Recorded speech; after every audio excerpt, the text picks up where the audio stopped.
Good morning students. आज हम आपकी book development of Indian economy भारतीय अर्थव्यवस्था का विकास के चैप्टर एक इंफ्रास्ट्रक्चर आधारित संरचना, जिसका काफी पार्ट हम अपने पिछले 3 वीडियोस में हम कर चुके हैं।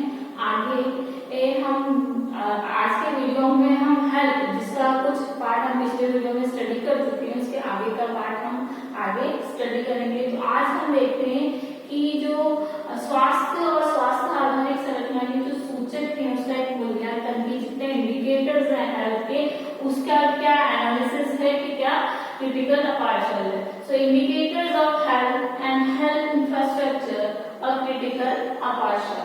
तो हमने पहले भी पढ़ा था, पिछले वीडियो में भी पढ़ा था कि जो हेल्थ के जो इंडिकेटर्स होते हैं वो कौन कौन से होते हैं। चाइल्डहुड डेथ रेट, जिसे हम इन्फेंट मोर्टेलिटी कहते हैं, motherly mortality, life expectancy, nutrition level, communicable non communicable diseases, संक्रामक और गैर संक्रामक रोग, ये सभी इंडिकेटर्स होते हैं हेल्थ के, जिसके द्वारा हम ये पता लगा सकते हैं कि हमारे देश में जो स्वास्थ्य आधारित संरचना है, हेल्थ इंफ्रास्ट्रक्चर फैसिलिटी है, वो कैसी है।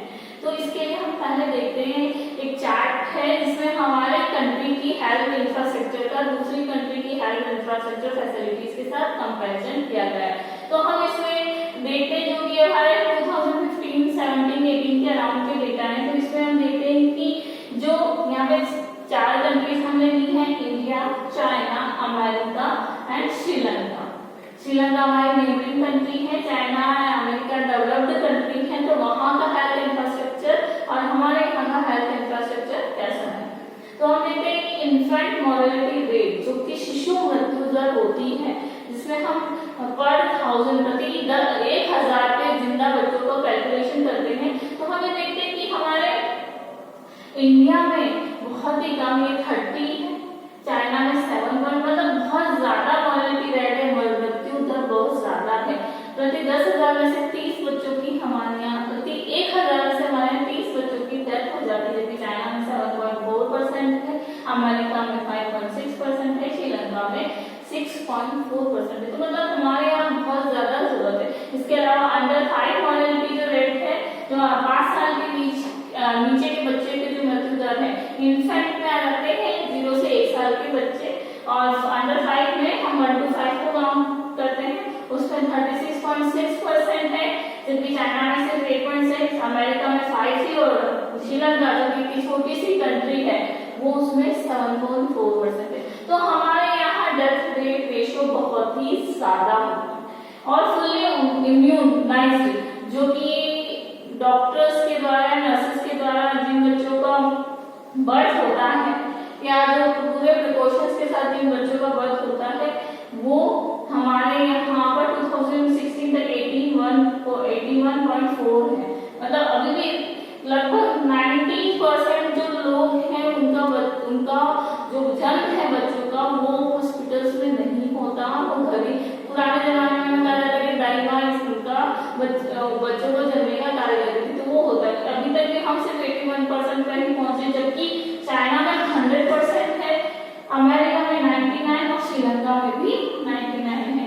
इसके अलावा इन्फेंट डीपीटी, जो वैक्सीनेशन होता है इन्फेंट का जो बच्चों का, वो हमारे 2018 तक के जो डेटा है उसके अकॉर्डिंग इंडिया में 89 है, चाइना में 99%, अमेरिका में 94%, श्रीलंका में भी 99%। मतलब दूसरी कंट्रीज में कंपैरेटिवली ज्यादा हेल्थ इंफ्रास्ट्रक्चर फैसिलिटीज हैं, इसीलिए वहां के लोगों की लाइफ एक्सपेक्टेंसी भी ज्यादा है, और चाइल्ड डेथ रेट भी बहुत नहीं के बराबर ही है इंडिया के कंपैरिजन में।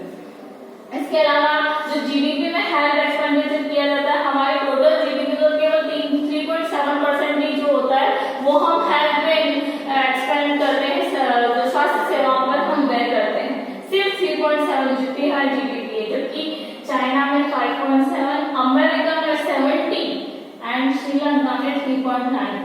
तो कितना ज्यादा ये लोग हेल्थ इंफ्रास्ट्रक्चर पर भी जीडीपी का एक्सपेंड करते हैं। इसके अलावा जो लोगों का एक्सपेंडिचर होता है आउट ऑफ पॉकेट, जो गवर्नमेंट नहीं करती, इसके अलावा लोगों को खुद करना पड़ता है, उसमें इंडिया सबसे ज्यादा करता है। देखिए 65% लोगों को अपनी जेब से खर्च करना पड़ता है, क्योंकि सरकारी सुविधाएं, गवर्नमेंट फैसिलिटीज इतनी नहीं है, इतने फैसिलिटीज प्रोवाइड नहीं हो पा रही है। जबकि चाइना में 36, अमेरिका में 11.1 और श्रीलंका में 50। तो इस चार्ट में हम देख रहे हैं कि इंडिया के कंपैरिजन में दूसरी जो कंट्रीज है, चाहे वो डेवलप्ड है या डेवलपिंग है, श्रीलंका एक डेवलपिंग कंट्री है, फिर भी यहाँ पे हेल्थ इंफ्रास्ट्रक्चर बहुत ही अच्छा है कंपैरेटिवली इंडिया के। तो इंडिया में भी बहुत ज्यादा चेंजेस करने की जरूरत है, स्वास्थ्य सुविधाओं में विस्तार करने की जरूरत है। जबकि हम जानते हैं कि यहाँ पे बहुत ज्यादा अपॉर्चुनिटीज है, अवसर तो बहुत ज्यादा है, लेकिन उनको सही तरीके से क्रियान्वयन करना बहुत ज्यादा जरूरी है।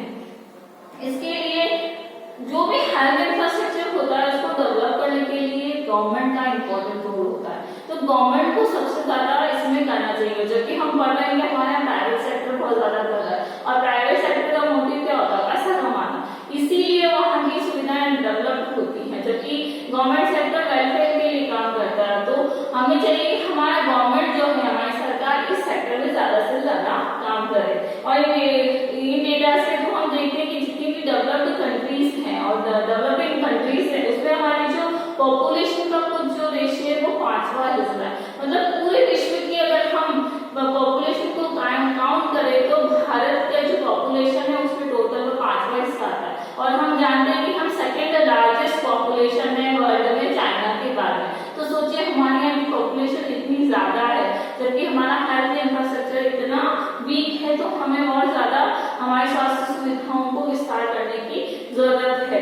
और यहाँ पे जो देश में जो रोगियों का बर्डन है, वो जितने विश्व के जितने टोटल जो पेशेंट्स होते हैं उसमें 20% हमारे यहाँ पे देश में रोगियों का बोझ है, जिसे कि जीडीपी एक वर्ड यूज किया जाता है इसके लिए, जीडीपी नहीं, जीडीपी ग्लोबल डिजीज बर्डन, विश्व रोग बोझ के नाम से जाना जाता है। उसमें 20% जो बोझ है वो भारत के पेशेंट्स का है।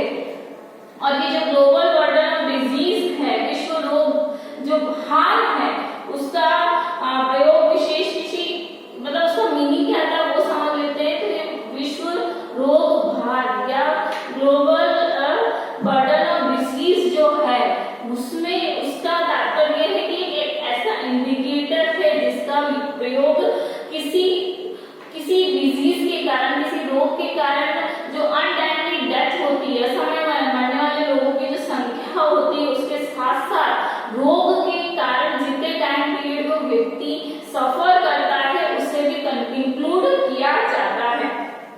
मतलब तो इसका मतलब ये है कि विश्व रोग भार एक ऐसा सूचक है जिसमें बीमारी के कारण मरने वाले रोगों की संख्या के साथ साथ रोग के कारण या बीमारी के कारण जितने समय तक व्यक्ति सफर रहता है, क्योंकि कोई भी व्यक्ति बीमार हो जाता है तो एक सेकंड में ठीक नहीं हो जाता, किसी को 1 दिन लगता है, किसी को 1 महीना, किसी को बहुत साल। तो ये जो टाइम पीरियड होता है उसके अंदर उन सालों की संख्याओं को जानने के लिए यूज किया जाता है जीडीपी का यूज। और 2017 में स्टडी के अकॉर्डिंग लगभग 2/5 जो पोर्शन 2/5 जो हिस्सा है वो उसमें जीडीपी का जो भाग है भारत में दिखाया गया है। मतलब रोग का कुल बोझ जो कि हमारी जो हार्ट है या रेस्पिरेटरी सिस्टम है या श्वसन प्रणाली है, फेफड़े हैं या किडनीज हैं, जो फैटीग रिलेटेड प्रॉब्लम्स है, मोटापे के कारण जो जीवन शैली से जुड़ी हुई बीमारियां हैं, उसके कारण ज्यादा बढ़ता है। हमारे जो जीडीपी का बोझ है कंट्री पे, in heart disease, respiratory system disease या जो दूसरी जो इससे रिलेटेड है डिजीज, उसका बोझ ज्यादा बढ़ता है। इसके अलावा जो डायरिया है या जो नॉर्मल कम्युनिकेबल डिसीज है या इन्फेक्शियस डिसीज है, उससे होने वाली मृत्यु का 6वां हिस्सा भारत में होता है। मतलब इन डायरिया से या जो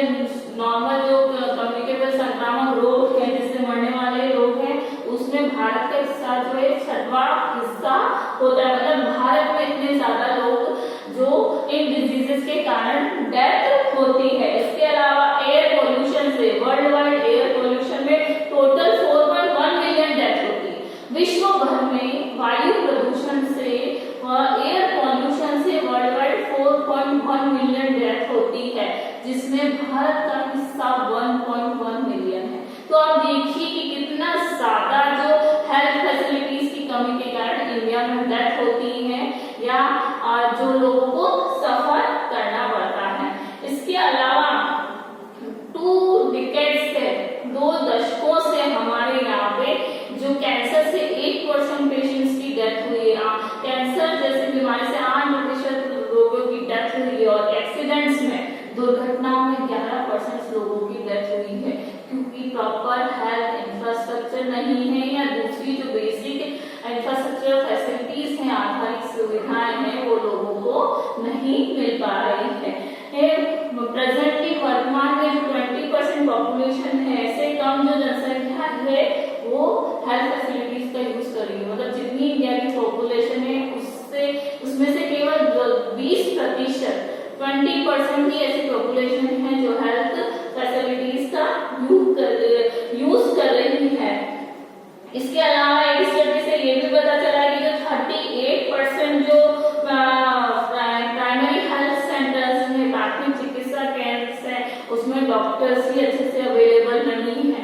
मतलब गवर्नमेंट एफर्ट्स कर रही है तो डॉक्टर्स नहीं है, डॉक्टर्स की, पेशेंट्स की, डॉक्टर्स की संख्या बहुत ज्यादा कम है, या 30% जो प्राइमरी हेल्थ सेंटर है वहां पर जो मेडिसिन है वो फैसिलिटीज अच्छे से प्रोवाइड नहीं हो पा रही है, उसके पर्याप्त भंडार हमें नहीं मिल पा रहा है। तो हम ये देख रहे हैं हमारे यहाँ जितनी भी जो फैसिलिटीज है, इंफ्रास्ट्रक्चर फैसिलिटीज हैं, चाहे वो प्रॉपरली हमें नहीं मिल पा रही है, जिसके कारण से हमारे यहाँ पे विश्व रोग का जो भार है वो बहुत ज्यादा है। तो इसके लिए हमें जरूरत है कि हमारा जो स्वास्थ्य इंफ्रास्ट्रक्चर है उसको बहुत ज्यादा इंक्रीज करने की जरूरत है।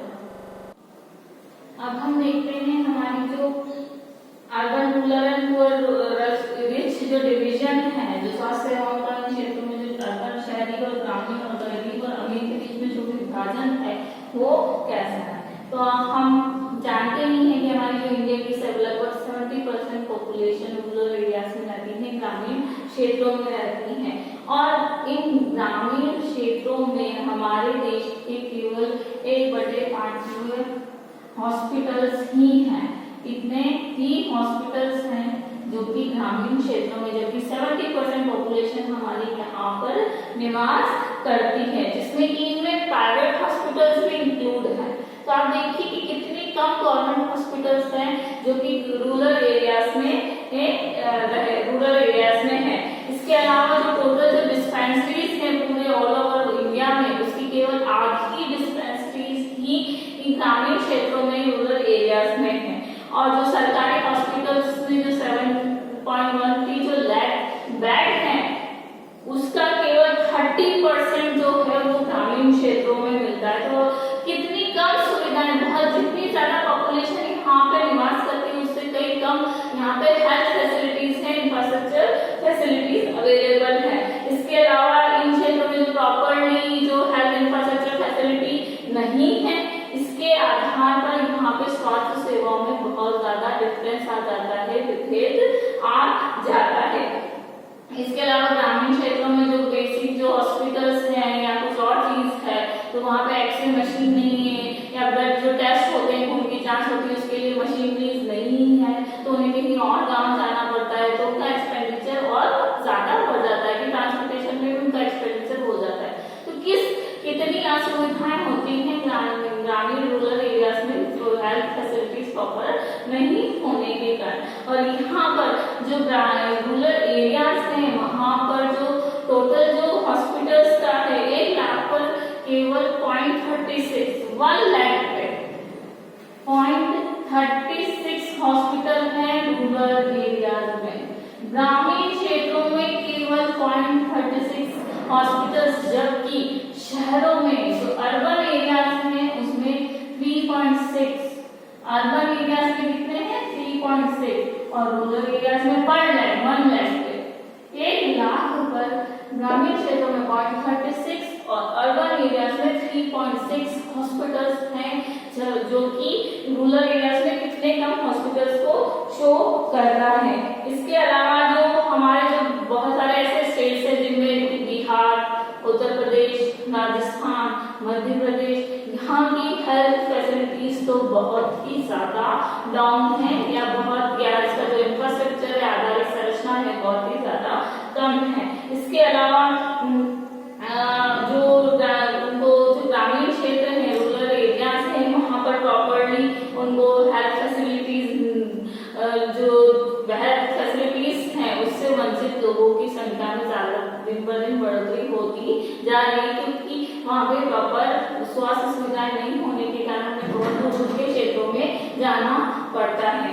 इसके अलावा जो ग्रामीण क्षेत्र में वहाँ पे इन्फेंट मोर्टेलिटी है, स्त्री रोग जो है, गायनेकोलॉजिस्ट से रिलेटेड जो प्रॉब्लम्स है, एनेस्थीसिया है या ऑब्स्टेट्रिक्स है, प्रसूति की जो विद्या है, ऑब्स्टेट्रिक्स है, इनकी फैसिलिटीज उपलब्ध नहीं, मतलब ये अगर प्रॉब्लम्स है, चाइल्ड की प्रॉब्लम है, दूसरी एनेस्थीसिया की है, एनेस्थीसिया की है या जो गाइनी प्रॉब्लम्स हैं उससे रिलेटेड जो सुविधाएं हैं वो हमारे यहाँ पे अच्छे से उपलब्ध नहीं होने के कारण इन्हें बहुत दूर क्षेत्रों में जाना पड़ता है। कई बार इनकी हॉस्पिटल्स की कमी के कारण या सुविधाओं की कमी के कारण लोगों की डेथ तक हो जाती है। हमारे यहाँ पे 530 मान्यता प्राप्त मेडिकल कॉलेज है, जिसमें पर ईयर 50,000 डॉक्टर्स मास्टर्स निकलते हैं। इतने सारे जो रजिस्टर्स कॉलेजेस होने के बावजूद पर ईयर 50,000 डॉक्टर्स निकलने के बावजूद क्या होता है, इनमें से 1/5 डॉक्टर 1/5 हिस्सा तो फॉरेन चला जाता है, फॉरेन चले जाते हैं डॉक्टर्स। इसके अलावा जो बाकी बचे होते हैं वो प्राइवेट सेक्टर में होते हैं, जो प्राइवेट जो हॉस्पिटल्स होते हैं वो बेसिकली शहरों में होते हैं। तो जो गवर्नमेंट हॉस्पिटल्स में डॉक्टर्स कम जाना पसंद करते हैं, क्योंकि बहुत दूर ऐसे बैकवर्ड एरियाज में होते हैं जहाँ पे कुछ भी फैसिलिटीज नहीं होती, तो डॉक्टर वहाँ जाना पसंद नहीं करते और ये लोग स्टडी करने के बाद फॉरेन चले जाते हैं, प्राइवेट सेक्टर्स में चले जाते हैं। इस कारण भी हमारे यहाँ जो हेल्थ से रिलेटेड जो स्टाफ है उसकी भी बहुत कमी हो जाती है।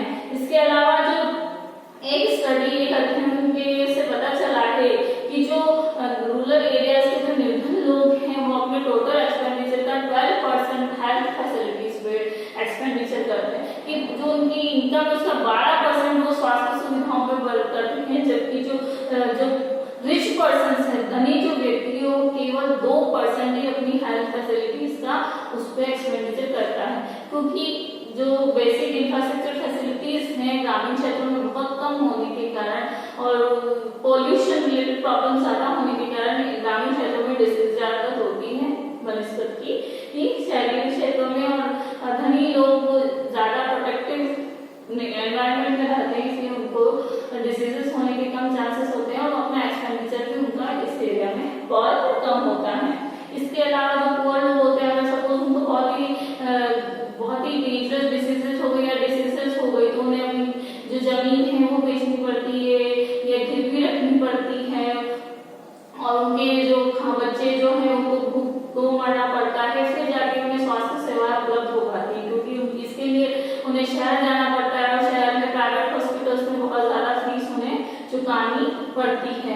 तो और अंत में उनके पास उस ऋण को पूरा करने में या बेसिक फैसिलिटीज को नहीं मिलने के बाद उनके पास एक ही जो वे रह जाता है, तरीका रह जाता है, वो डेथ का या मौत का रह जाता है। तो हम कई बार देखते हैं कि लोग बीमारी से तंग आकर भी मर जाते हैं। तो ग्रामीण क्षेत्रों में हमें बहुत ही ज्यादा हेल्थ इंफ्रास्ट्रक्चर जो हमारी स्वास्थ्य आधारित संरचनाएं हैं उसका विकास करने की जरूरत है। इसके लिए हमारी भारत सरकार को, इंडियन गवर्नमेंट को बहुत सारा एफर्ट्स करने होंगे। कुछ एफर्ट्स वो कर ही रही है, जैसे भामाशाह योजना की तरफ फ्री ट्रीटमेंट है या फ्री मेडिसिन है गवर्नमेंट हॉस्पिटल्स में वो प्रोवाइड कर रही है। जो मदर से रिलेटेड जो इन्फेंट लड़की के जन्म पे भी सुविधाएं देती है और फैसिलिटीज देती है, फ्री वैक्सीनेशन करवाती है गवर्नमेंट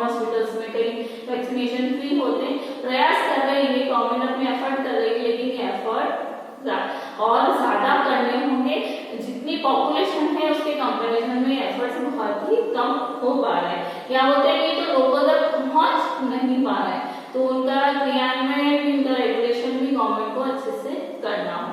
अब हम देखते हैं कि जो हमारी वुमेन्स हेल्थ है, महिला की जो स्वास्थ्य है उसके बारे में हम थोड़ी सी बात कर लेते हैं।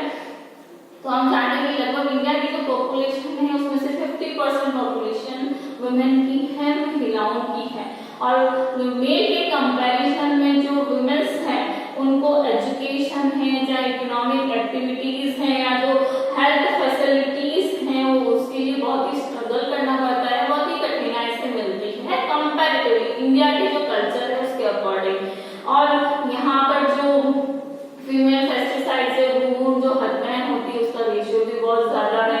तो जो 2001 में जो हमारा लिंगानुपात था, सेक्स रेशियो था वो 9:29 था, जो कि 2011 में और कम हो गया, 9:19 हो गया। तो ये कि हमारे जो फीमेल पेस्टिसाइड की जो कन्या भ्रूण हत्या की जो प्रॉब्लम्स है वो बहुत ज्यादा बढ़ रही है, उससे भी कम करने की जरूरत है।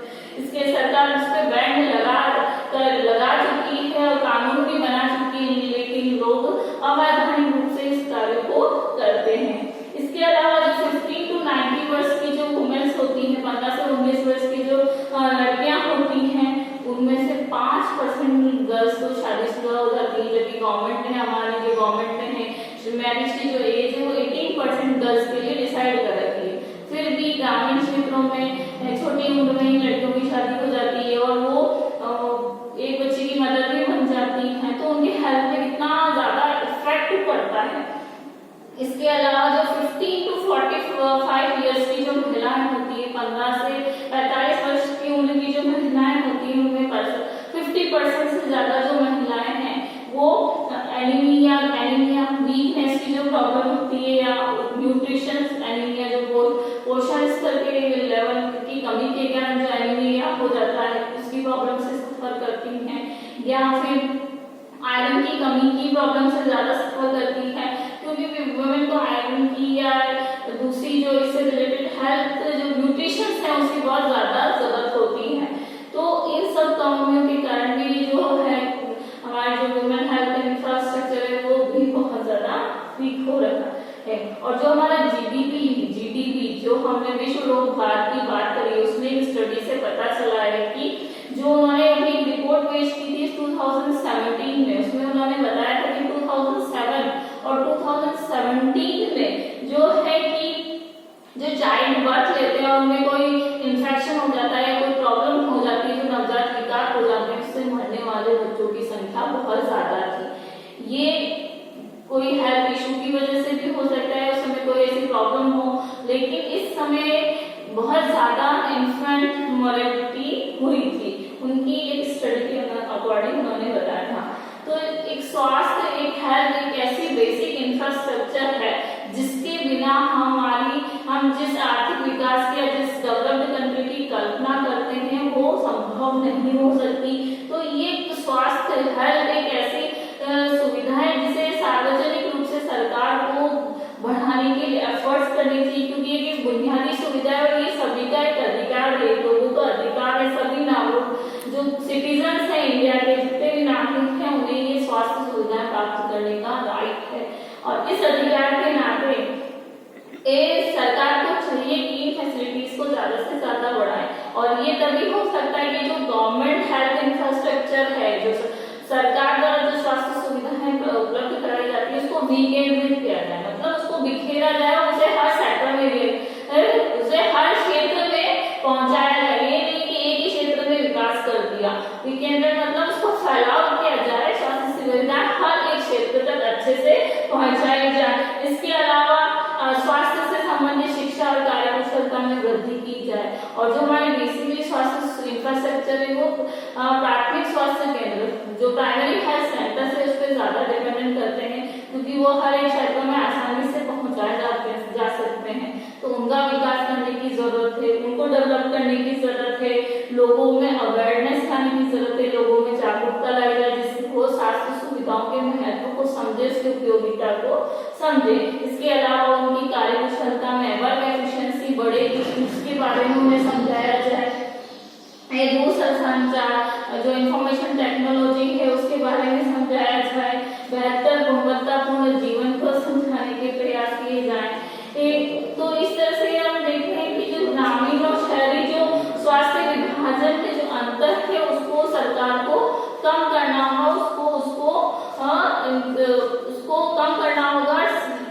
स्वास्थ्य सुविधाएं सिर्फ शहरों तक सीमित न रखकर गांवों तक भी इसको फैलाना होगा और उसके लिए इंफॉर्मेशन टेक्नोलॉजी या टेक्नोलॉजी को बहुत ज्यादा डेवलप करना होगा। तो जो बुनियादी स्वास्थ्य सुविधाएं हैं उनको सुनिश्चित करना सरकार का कर्तव्य है और जो जितनी भी हेल्थ इंफ्रास्ट्रक्चर से रिलेटेड फैसिलिटीज हैं उसे इंटीग्रेटेड करना होगा, उसका एकीकरण करना होगा, तभी हम गांव और शहरों, गरीब और रिच, महिला और महिला स्वास्थ्य की जो स्थितियां हैं उनमें सुधार ला सकेंगे और हमारे देश की इंफ्रास्ट्रक्चर फैसिलिटीज को बढ़ा सकेंगे। तो इस चैप्टर में हमें अभी पूरी तरह से कंक्लूजन के रूप में देख लें तो हमारे देश में जो आधारिक जो सोशल एंड इकोनॉमिकल आधारिक संरचना, सामाजिक और आर्थिक जो आधारिक संरचना है उसमें वृद्धि करने की जरूरत है। सरकार जितने प्रयास कर रही है उन प्रयासों को बढ़ाने की जरूरत है। प्राइमरी हेल्थ सेंटर्स को डेवलप करने की जरूरत है। इसके अलावा जो और दूसरी स्वास्थ्य सुविधाएं, इस सरकार ने हमें 2 बेसिक इंफ्रास्ट्रक्चर फैसिलिटीज के बारे में पढ़ा जिसमें एनर्जी और हेल्थ है, उसके साथ साथ दूसरी जो बेसिक इंफ्रास्ट्रक्चर फैसिलिटीज है आधारिक संरचनाओं में वृद्धि करने की आवश्यकता है और इस सरकार इसके लिए प्रयास कर रही है, लेकिन उस प्रयासों को और हमें बढ़ाना होगा। इसके लिए हम स्वयं भी आगे आना होगा, हमारे गवर्नमेंट के भी हमें हेल्प करना होगा। तो ये चैप्टर हमारा यही फिनिश होता है। आई होप आपको ये